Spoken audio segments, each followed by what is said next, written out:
The next session is titled JFK Assassination, What Modern Forensic Reconstructions Reveal. We've got 3 presenters.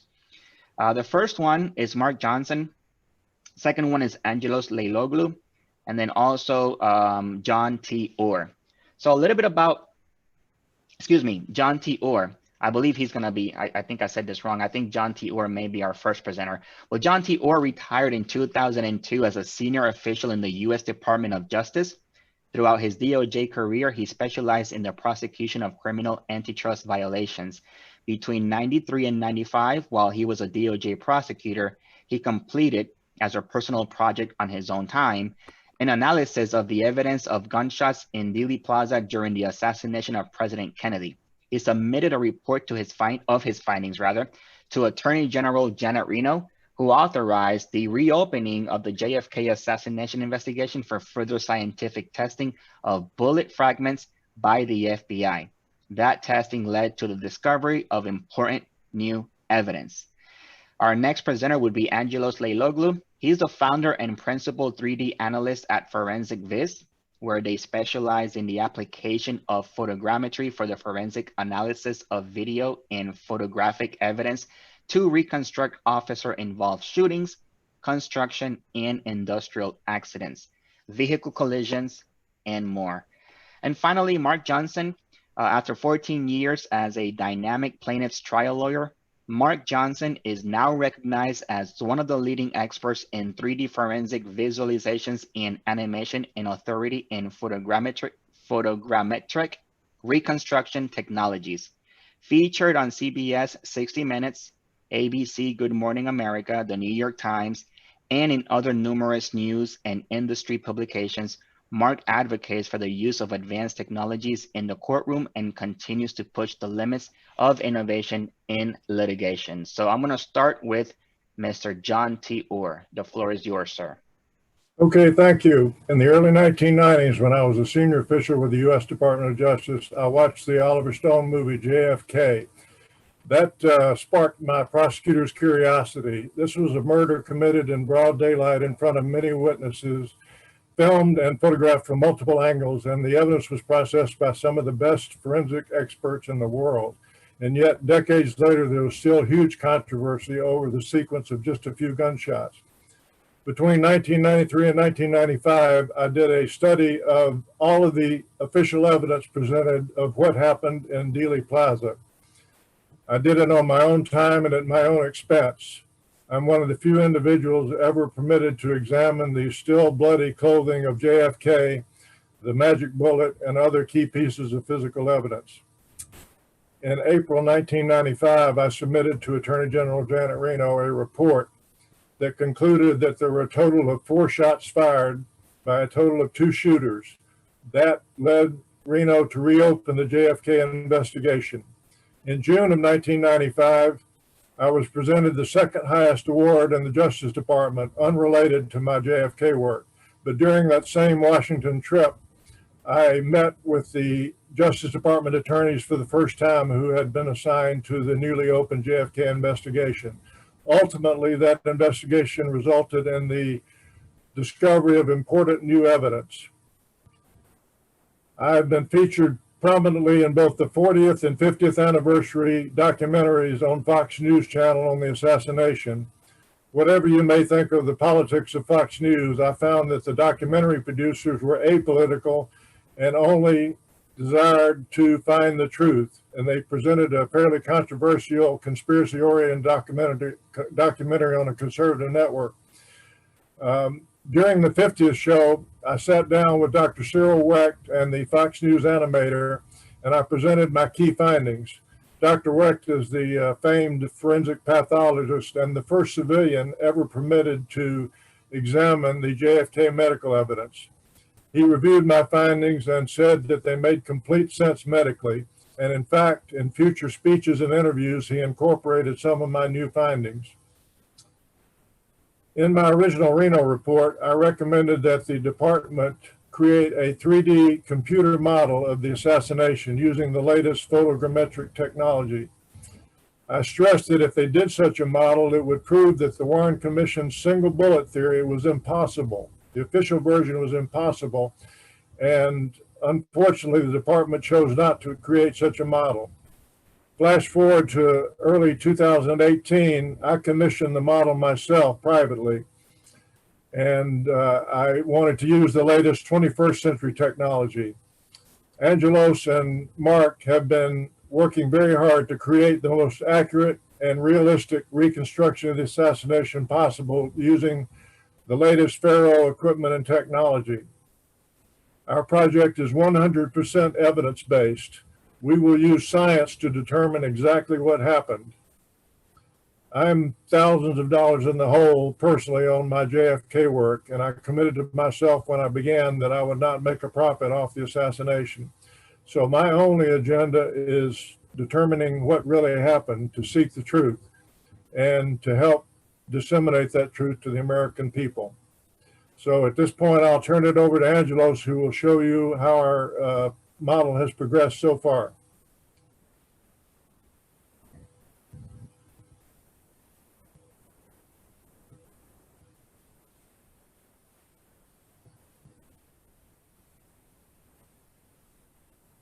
Angelos, are you there? I'm sorry, I forgot to unmute myself. Oh, there you are. Thank you. I just was saying good morning, good afternoon, good evening to all you out there. Hope you're all doing well. I'm going to turn off my video. I turned off my video because my bandwidth is not that good, and I have a lot of video. So let me go ahead and get started. So on November 22nd in 1963 in Dallas, Texas, President John F. Kennedy was riding in the presidential limousine alongside his wife, Jackie. They were joined by Governor Connally and his wife, Nellie. The limousine entered Dealey Plaza, turning on Houston Street and then turning down Elm Street. Around 12:30 p.m., shots rang out and JFK had been assassinated. So the purpose of this project was to build a highly accurate model of Dealey Plaza, which could then be used to test the single bullet theory and later to test other theories of the assassination.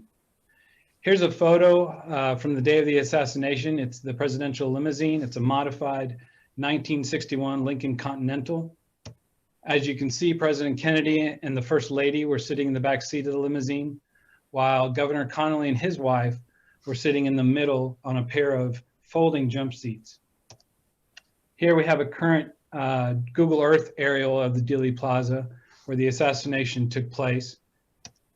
And at the time of the assassination, as most of you know, Lee Harvey Oswald was in the southeast corner window on the 6th floor of the school book depository building, waiting for the president to arrive. The procession, along with the presidential limo, entered the plaza from Main Street. It turned right onto Houston Street and then turned left on Elm. A man by the name of Abraham Zapruder was standing on a concrete pedestal just off the pergola there, while filming the procession. And he ended up recording what's probably the most famous amateur or home video ever shot, and the only complete film of the assassination that's known to exist. The procession and the limo continued down Elm Street, and in this area, multiple shots were fired. President Kennedy and Governor Connally were both hit, and the final shot struck President Kennedy in the head. And then the limo proceeded past the grassy knoll there, and under the triple overpass on its way to Parkland Hospital, where President Kennedy was later pronounced dead. And as you might expect, there were hundreds of spectators lining the streets in the plaza that day, hoping just to get a glimpse of the president, and the event was photographed and filmed by many of them.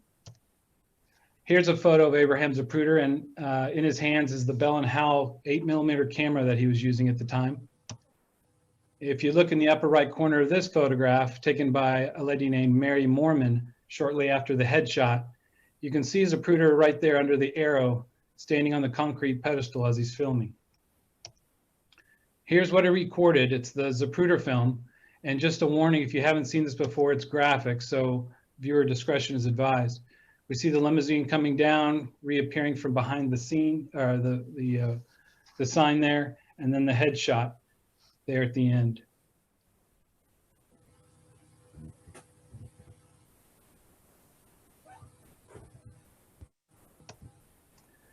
About a week later, a commission was formed to investigate the assassination, and it was known as the Warren Commission, which was named after the Chief Justice Earl Warren, who led the commission.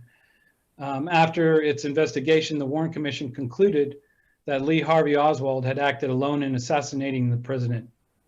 And to support their conclusion, they created a theory that's known as the single bullet theory, or SBT for short. And the theory says that one single bullet, the one that's pictured here, created all the non-fatal wounds to President Kennedy and Governor Connally. And according to the commission, the shot was fired by Oswald from the 6th floor window of the Texas School Book Depository building. Here's just a simplified diagram, not to scale at all. It's just to help you understand the trajectory or the path that the bullet, as described by the single bullet theory, would have taken. And after being fired from Oswald's rifle from the 6th floor window, the bullet struck Kennedy in the, and I'm quoting, the base of the back of his neck, slightly to the right of his spine, and then exited from the president's neck and continued in a straight path and entered the right armpit of Governor Connally. It exited his chest and then entered and exited his right wrist. And finally, it embedded in his left thigh. And it was all on a straight path trajectory there. So we basically have one single bullet causing all 7 non-fatal wounds in President Kennedy and Governor Connally. The Warren Commission went on to say that the bullet was fired sometime between Zapruder frames 210 and 225, which is a window of approximately 1¼ seconds.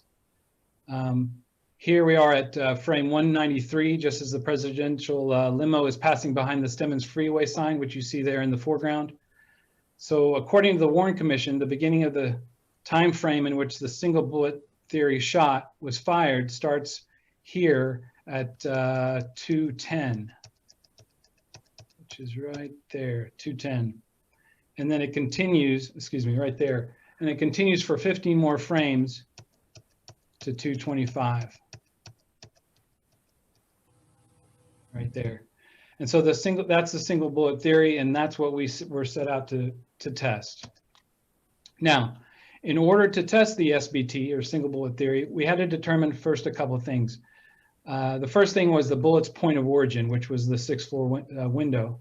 Then we needed to know where the limousine was at frame 210 and 225. And not just where the limousine was, but where President Kennedy and Governor Connally were positioned in that limousine, and more specifically, where their wounds were. So how'd we do that? Well, as all good forensic investigations require, our analysis is based on science, and that science is photogrammetry, which is used to obtain measurements from photographs. And in the case of the Zapruder film, we have a moving camera, which is recording a moving vehicle. So we used a photogrammetric technique called match moving. And I won't go into that too much here, but it's a technique that I cover in the next presentation. So if you're interested, feel free to stick around. And in order to perform our photogrammetry, we have to start by collecting accurate control point data.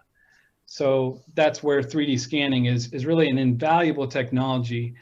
I can say there's no way our photogrammetric analysis could have been done without it. And to my knowledge, has never been done before. I do want to point out that this wasn't the first time Dealey Plaza had been scanned. There was a father-son team named the Haigs who had scanned the plaza for a special that had aired on Nova a couple years ago for the 50th year anniversary of the assassination. And if there's time at the end and I don't go over, I'll show you what they did. And even though they came to a different conclusion than we did, I'll show you how what they did actually validates our analysis.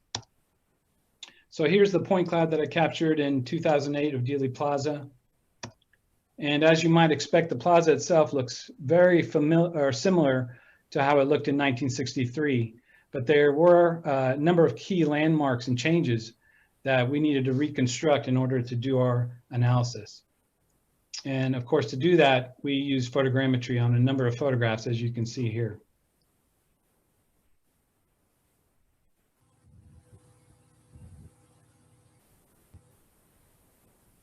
Here's the fatal headshot. With the landmarks reconstructed and together with the point cloud data, we were able to match move the portion of the Zapruder film that we needed. And what you're looking here at is the result of the match move and a view through a virtual camera that matches the actual motion of Zapruder's camera as he was filming in the plaza on the day of the assassination. You can see how the point cloud and the reconstructed landmarks align with what you see in the frames of the film. And now that we had the motion of the Zapruder camera, the next step was to track the position of the limousine as it's moving down Elm Street. But first, in order to track the limo, we needed to get an accurate 3D model of the limo, which was actually very difficult to acquire online or anywhere else. So we had to rely on photogrammetry to do that. And once we were able to get that model, we were able to take it and position the model in our point cloud so that when you viewed it through the virtual Zapruder camera, it matched the position of the limousine seen in the frame. We also used a similar process and used 3D models of JFK and Connolly to match their positions and poses inside the limo as well. And finally, we had everything we needed for our trajectory analysis to test the single bullet theory. And I'd like to show you the results of that now. So first is the bullet trajectory analysis at frame 210.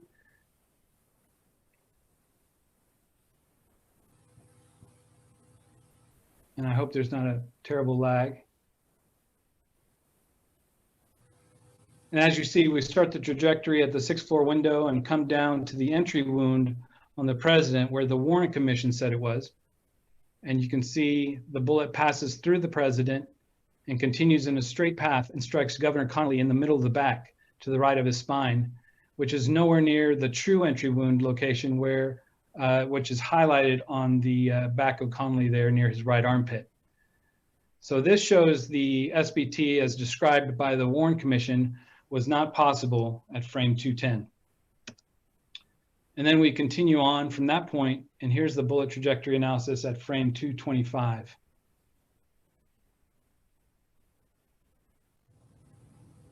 And again, we use the same point of origin and follow the trajectory to the president's entry wound and continue it through to Connolly. And you'll see it's in about the same spot, maybe a slightly higher point on his back. So what I just showed you should in itself convince you that the single bullet theory is not possible, but we took it one step further. You see the Warren Commission got the location of the entry wound on the president's back wrong. The correct entry wound, according to the evidence, was about 4 inches lower than that. So we did another trajectory analysis using the correct entry point, and I'll show you that right now. Everything's the same here except for the location of the entry wound on President Kennedy's back.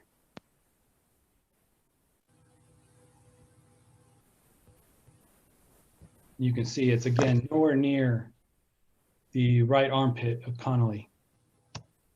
That was at frame 210, and this is at frame 225.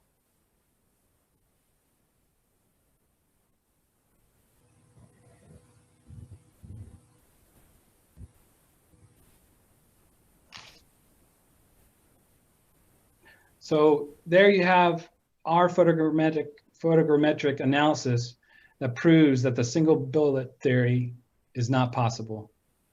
I should have enough time now, I think, to show you the other analysis by the Haigs on the Nova special.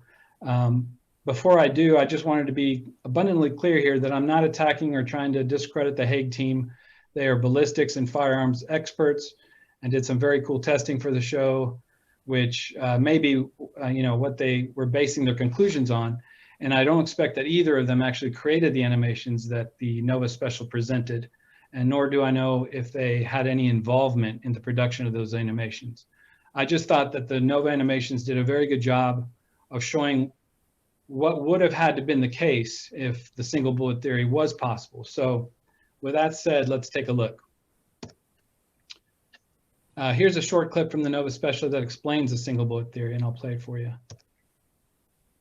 The theory says a bullet hit Kennedy in the back, exited his throat, went on to hit Connolly, exited the chest, hit Connolly in the wrist, breaking the radius bone, and then buried itself very shallowly in his left thigh. So as you can see, well, it seems right. I mean, everything lines up just as the Warren Commission says it did. So it must be right, right? Well, there's a wonderful little proverb that says the first to state his case seems right until another comes and cross-examines him. And that's so true here. If you were told that there was just one shooter who shot a bullet that hit Kennedy in the back and continued straight through, causing all those non-fatal wounds, all 7 of them, and you saw that clip, you'd be inclined to agree. But let me show you how that clip and their recreation actually proves otherwise. So stay with me here. Okay, so I said the Hague team scanned the Dealey Plaza just as we did. And here's a short clip from the morning show where they're showing the point cloud, and you see some of the trajectory angles that they've measured. And later on a computer. So as we get new hypotheses, things, people talking about where a shooter might have been in a new revelatory type place, well, we can just go into that software, take some calculations, take measurements, angles, it's all right there. So I have no doubt that the point cloud is accurate. I mean, scanners are extremely accurate and there's no bias in them. So they have the same data that we have, and those angles appear to be in line with what we measured as well, the trajectory angles that you saw. So they had essentially the same data we have, and so you would think would come to the same conclusion as we came to, but they concluded the single bullet theory was possible. So we'll come back to this, just keep that in mind.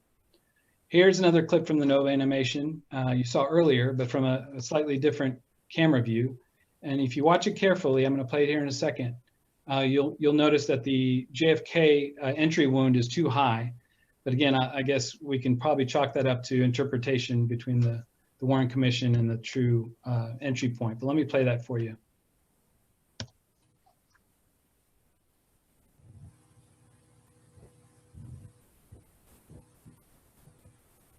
And you can see it passes through the president and ends up right where it should, in the right armpit of Governor Connolly. So again, seems right, right? Well, not so fast. Let's back up to the very beginning of this animation. Oops. I'll stop it right there. I know you can't probably respond, but the question is, do you see anything that looks odd here? And I don't know, maybe you can chat in or something, but I'll just keep going. So if we look here, there is a problem here. And unless you've really studied the evidence, you probably wouldn't know that the limousine that you see there is about 90 to 100 feet further away from where it should be, according to the Warren Commission's description of the timing of the single bullet theory. Remember, they said it was between Zapruder 210 and 225. Well, the limo, as it's placed there, and you see it in their animation, is near the location of the limousine at the time of the headshot. And that was at Zapruder 313, and that's almost 5 seconds later. Again, 90 to 100 feet away from where it should be. So you're probably asking, well, why is that? Did they just get it wrong? Was it an honest mistake? Well, let's go back and look at the point cloud data. Now, remember, they scanned the same plaza, they had the same data, and as you can see from their own model, that trajectory angle around the time of the single bullet theory bullet was around 21 degrees. See there in the middle of the screen, and it was too steep to go from the 6th floor window through Kennedy's upper back and into Governor Connolly's right armpit. Instead, it would have hit Connolly lower in the middle of his back, just as our analysis shows. So to make the single bullet theory seem somehow even remotely possible, they had to move that vehicle, the limo, further down the road so that the angle would be less steep, somewhere around 15 degrees, give or take. But even in doing that, that's not enough. So let me quickly show you what else they had to do. Same model, different camera, some quick camera work there. But at the end, there we go. Again, does anything look odd to you? It looks like my video's kind of...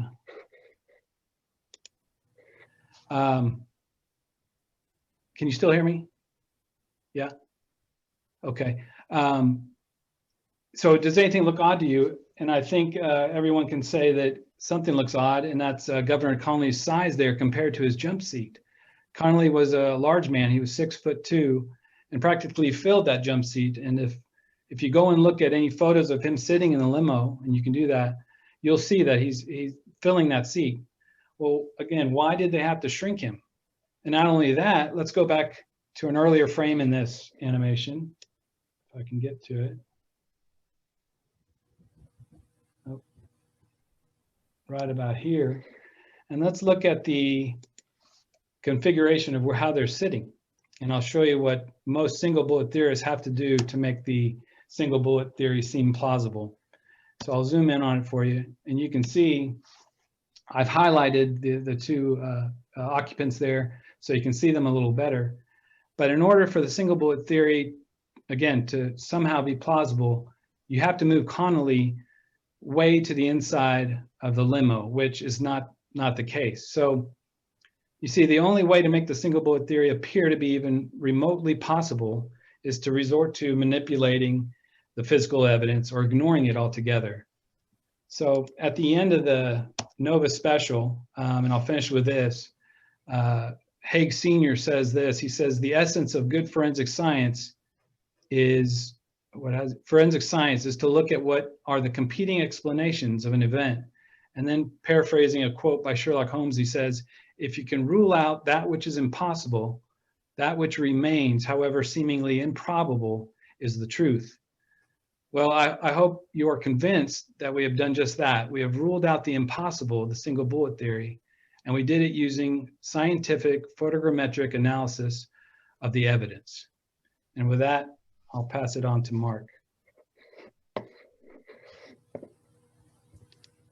Thanks, Angelos. Appreciate that very much. I'm going to try to get through this stuff. Let me share my screen.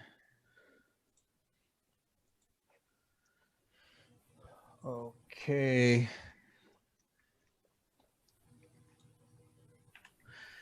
These are the point clouds I got on board after Angelos did the excellent work that you saw him summarize. And since that time, we have scanned more of the plaza. This is an overhead view of the scans that we completed. We've got much more of the coverage. Then just on the anniversary of JFK's assassination, John and I returned to the plaza because I wanted to get some accurate sun shadow measurements, and we took 2 Faro scanners and at the request of Angelos went down Elm Street and got all of this additional scanning. The reason this is important is that there are some building rooftops that are visible in the Zapruder film, and to truly do accurate camera matching, we need to have all of the geometry that is available nailed down, and that's what we've done. So we will be refining further the camera position and the photogrammetry. This is part of the new point clouds that we're going to be delivering to Angelos to do his camera matching work. This is now drone footage that I took at the proper time of day, matching the anniversary date of the assassination. And just to give you a notion, I've now flown the plaza by drone 3 times, and we have now got quite a bit of additional data that's useful to register with the terrestrial scanning. And we're able to proceed with building what's going to be the most realistic model that anybody has created of this important historic site. This is just some of the modeling and process. What the workflow we use, instead of the less precise method of attempting to use meshing software, we actually use a somewhat laborious process of snapping to the point cloud using Eugene Lissio's wonderful 3D Max plugin, Clouds to Max, which allows you to do amazing work to rectify and match point clouds, and we're using it to create the mesh that will be the model. This is actually a mesh created using ThinkBox Sequoia, and we do this periodically just to check by overlaying the mesh over the point cloud, and it assists us in determining where we have missing data points and where we need to fill it in. This is the progress.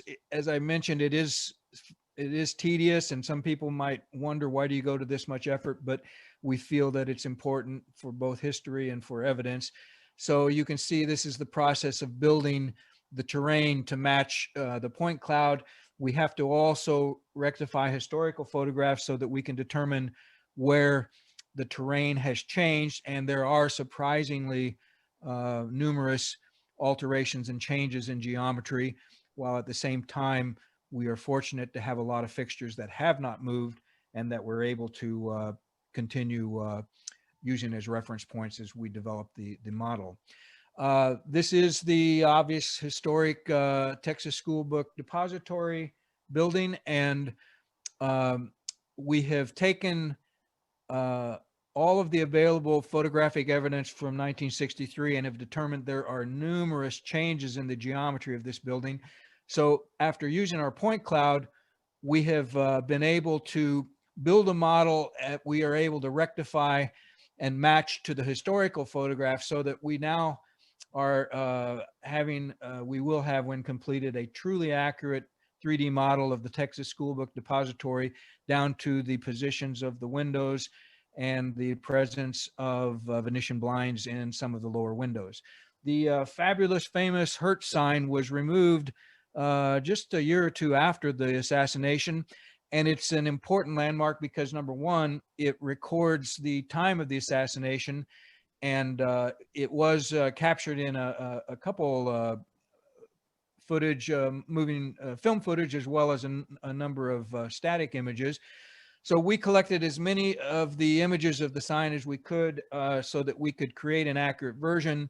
And we determined the actual timing of the flashing of the sign so that our model, when complete, will be accurate with regard to not only the geometry, but into the aesthetic appearance of the plaza.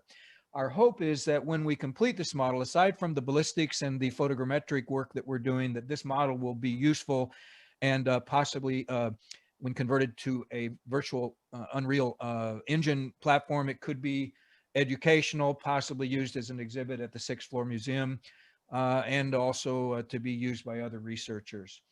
We are doing considerable photogrammetry inside the 6th floor to locate where the cartons were when Lee Harvey Oswald was occupying the perch. Surprisingly, the police came in and moved everything around several times, and we were fortunate to find footage by one gentleman who snuck in and took footage before the perch was disturbed. And for reasons that are still not quite clear to me, the only version of this segment of his footage was in a Danish documentary. And it was on YouTube. And until we find that original footage, that's what we've been using to determine where the cartons were. And our model will be accurate with respect to the interior of the 6th floor. We are building accurate models based on height, weight, body morphology for all the actors. This is our 3-dimensional version of Mr. Oswald. His shirt and pants were recovered in photographs, so we are matching the fabric so that all of our models have accurate fabric simulation and appearance. Recently, there's been a lot of discussion in the past decade anyway about the bunching up of the president's jacket. That obviously has an effect because the bullet hole is in that jacket. So we are actually modeling the jacket with appropriate material and with the cut of the tailoring as best we can determine, as well as with his back brace that he was wearing at the same time. But we will be doing everything we can to simulate as accurately as possible the conditions. If it confirms the Warren Commission or other investigations, great. If it differs from it, that's great as well. We are just strictly interested in the science. What does the science show? And it doesn't matter whether what the results are. The data and the integrity of the data is what we're concerned about. As Angelos showed you, we've done quite a bit of work building the vehicle models. Just a side note, the 6th floor museum has the Zapruder film, and you may have noticed when Angelos showed his animation, there's some dark frames, and that's because Life magazine, Time Life one of the technicians screwed up and destroyed some of the frames of the most important evidence in the case.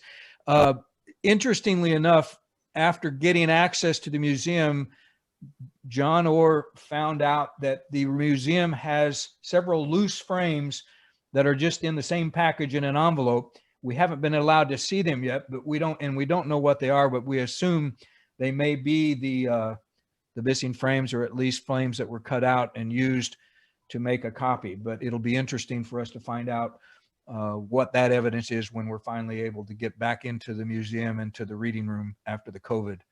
A really critical element is at the headshot. This is frame 212, right before the bullet strikes the president.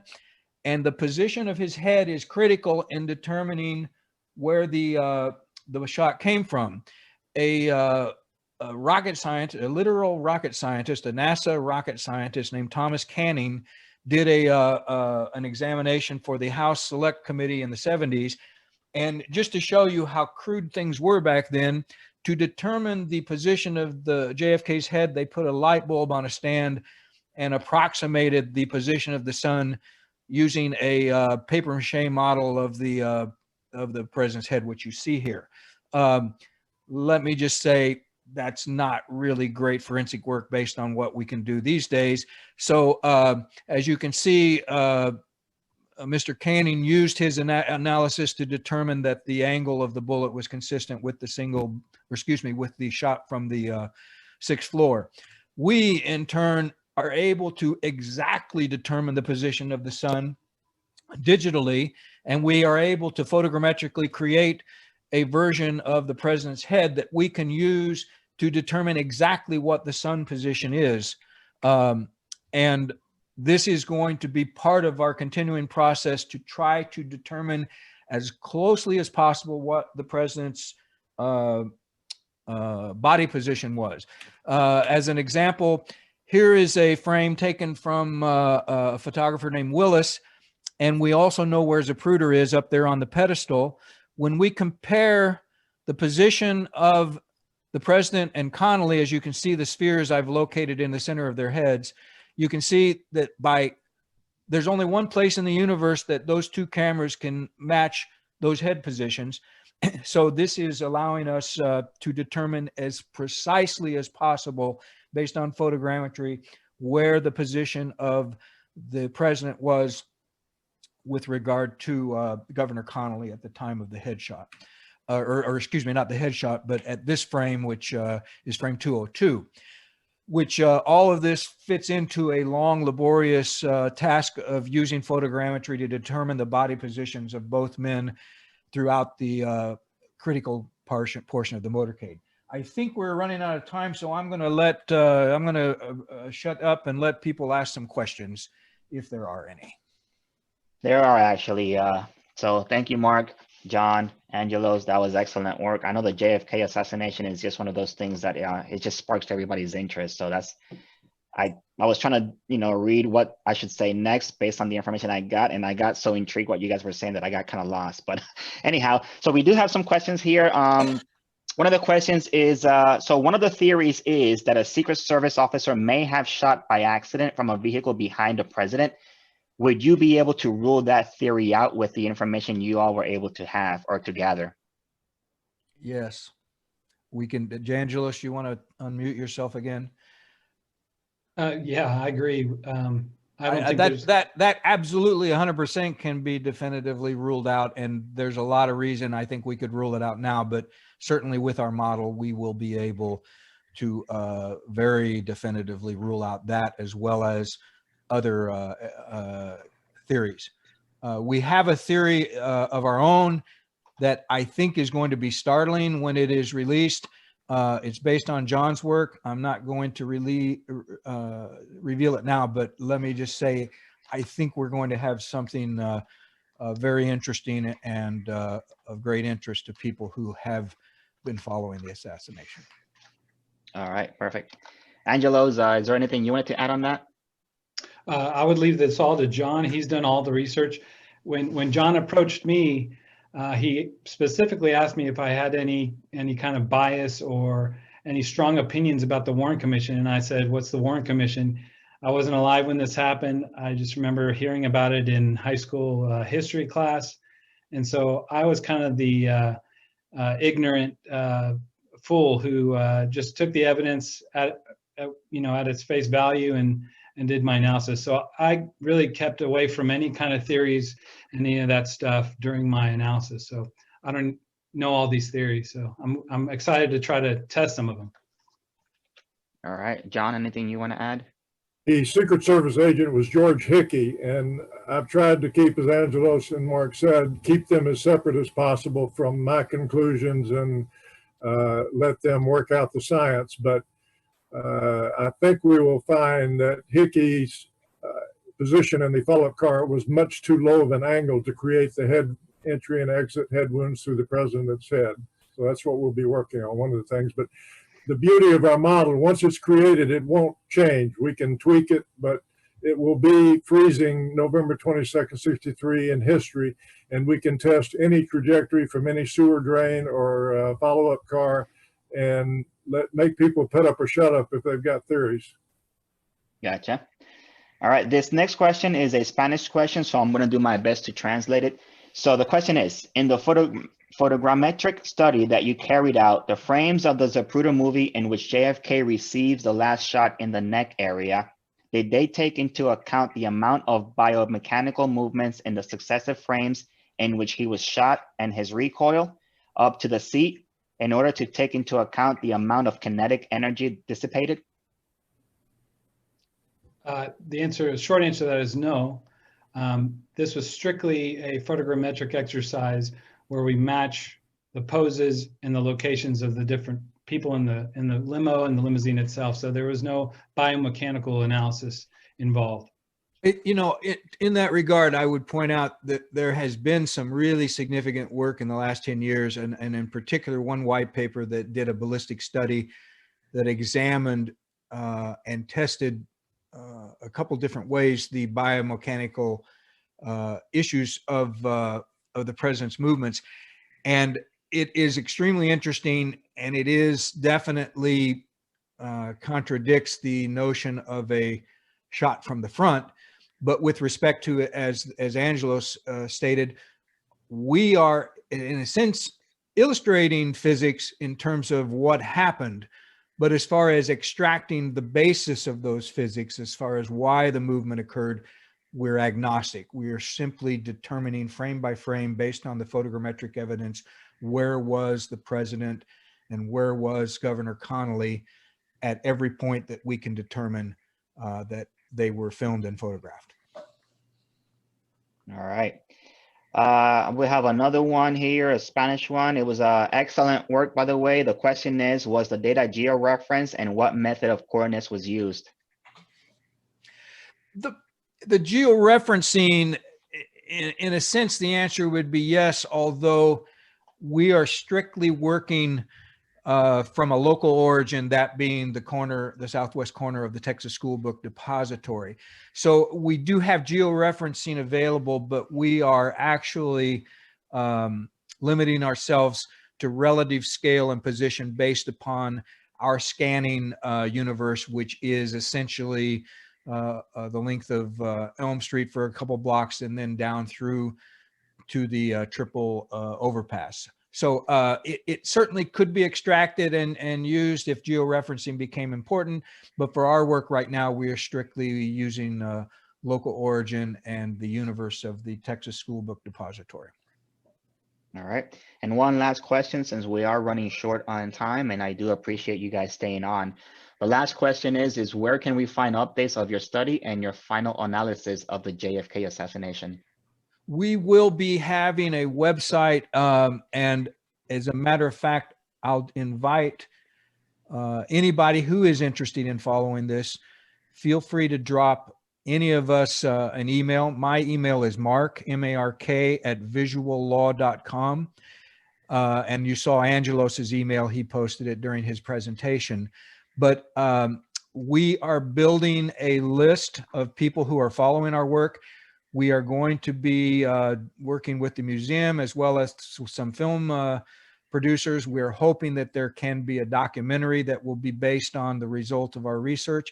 We also have a wide number of experts, including radiologists, other forensic specialists who have agreed to contribute their time and to help us. So I think it's going to be an important project, and it's one that we all feel very important and or feel very grateful to be part of.